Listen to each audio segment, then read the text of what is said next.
So yun no, mga kabisdak, ah magano tayo ngayon, magpangat tayo ng alumahan. Ayan, kita nyo? Ayan, sariwa pa yan. Alumahan to mga kabisdak, or matambaka, no? So, kalahating kilo ito mga kabisdak. Ayan. Hugasan muna natin, syempre. Okay, so sundan nyo ako kung paano natin lutuin. So, Binisaya style to mga kabisdak ha. So, meron tayong ano, ayan, marami kamatis. 2, 4, 6, 8, 10. 10 pirasong kamatis. Kailangan maraming kamatis mga kabisdak. Ano to, pangat sa kamatis. Tapos yung gagawin natin ano, kalamansi, 5 piraso lang. Okay, so may panpalasa tayo. Kalahating cubes lang ilalagay natin. Tapos mamaya kunting asin, papakita ko paano lutuin. Tapos isang siling haba, sibuyas mga kabisdak. At syempre, kapag Bisaya ka, hindi mawawala yung tanglad. Okay, first, ang gagawin natin, ayan, naglagay tayo ng tubig. Dito natin lutuin, no? So, ngayon, ang gagawin natin mga kabisdak, i-slice natin. Okay? So, yan. So, yan mga kabisdak, no? Yung ano natin, kamatis, huhugasan natin, no? Mga kabisdak. Tapos, slice na natin. Ayan. So, yun na mga kabisdak, no? Tapos, ang gagawin natin sa kamatis mga kabisdak, pag din-slice nyo, kasi maraming gumagawa nito mga kabisdak, sinasali nila yung buto. Tanggalin natin yung buto. Okay, kasi hindi maganda yan eh. Delikado kasi yan sa ano, sa small intestine natin mga kabisdak. So, yun po yung mga nagkukos ng ano, appendicitis mga kabisdak.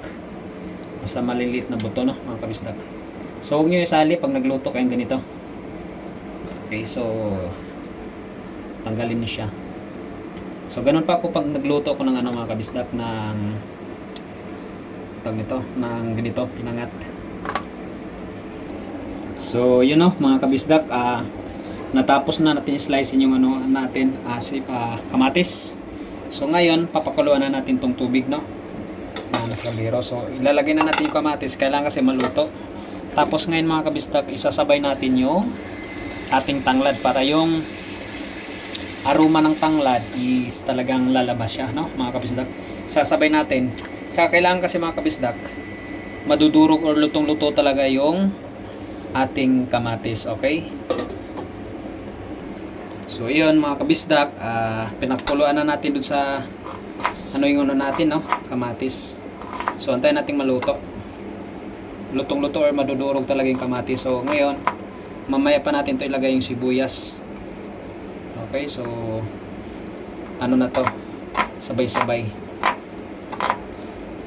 Ganun lang kasimple. Binisaya style mga kabisdak. Tapos, itong siling green, huwag nating putulin. Ganun lang. Kasi pag pinutol natin yan, aanghang yung ating sabaw. So, dapat wag. Tapos mamaya, i-ready natin to. Kalahati lang nito mga kabisdak. Huwag na kayo maglagay ng bitchin pag naglagay kayo nito mga kabisdak. Para hindi over sa ano, MSG. And then tapos, ito na yung kalamansi natin mga kabisdak, no? So, ngayon, dito natin ilalagay ang ating kalamansi. So yun mga kabisdak, so ito na yung isda natin, no? So ito na yung mga kalamansi natin. So ngayon, ihahalo natin mga kabisdak yung kalamansi. So wala tayong salaan dito na lang sa kamay, naghugas naman ako eh. So yan na. Ito yung ano pang paasim natin sa ating pinangat na matambaka. Sarap to mga kabisdak kasi sariwa. Okay, so kumakain mo kayo ng ganito. Binisaya in-style to mga kabisdak ha. Simple lang to pero napakasarap. Halo nyo din sa ano kasi yung asim kailangan sasabay siya mamaya doon sa ating sabaw. Ayan. Ayan mga kabisdak ha. So yan, ganun lang. So antayin natin maluto yung kamatis natin ha. Yan, ganyan lang. So yun ang mga kabisdak, no. Sabayan na natin pala ng makupa para dagdag aroma na rin, mabango to mga kabisdak. So ayan, green pa lang yung makupa natin. Ihalo na natin doon sa ano. Mamaya sasabay-sabay na natin to dito. Okay, pag naluto na yung kamatis. So andyan na yung sibuyas, siling green, tsaka itong makupa natin ng kulay verde pa. So yun know, mga kabisdak, kulo na yung ano natin, yung tubig na ano may, ayan. So check natin kung ano na, ayan, pero hindi pa luto yung ano, kamatis. So ngayon ilalagay na natin to, ayan, ganyan lang mga kabisdak, para yung aroma ng sili is lalabas. Okay, tapan natin ulit. So ngayon mga kabisdak, check natin kung ano, kung luto na yung ano, aba, malambot na, diba?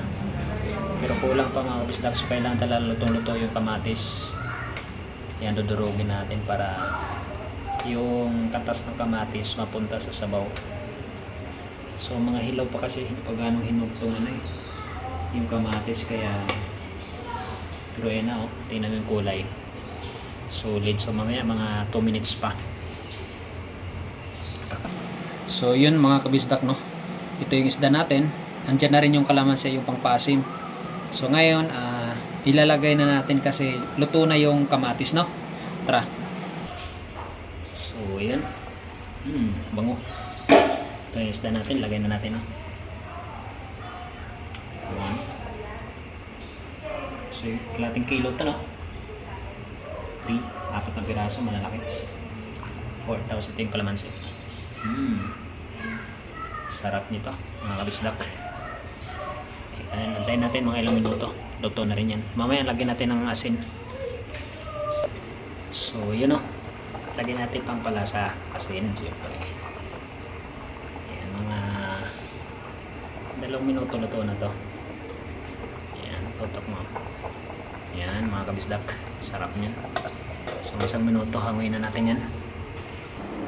So yun, o, mga kabisdak, ayan na yung ano natin, pinangat na matambaka mga kabisdak, no. So ngayon papakita ko sa inyo, titikman natin kung gaano kasarap tong ano natin, niluto natin.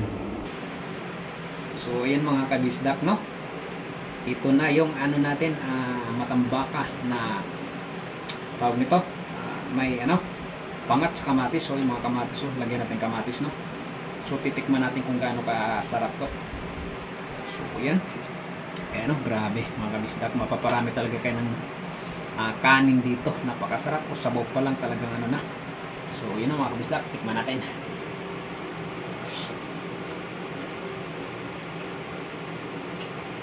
Grabe, sarap talagang ano, subukan nyo to sa bahay, napakasarap talaga. So yun, no, mga kabisdak, maraming salamat.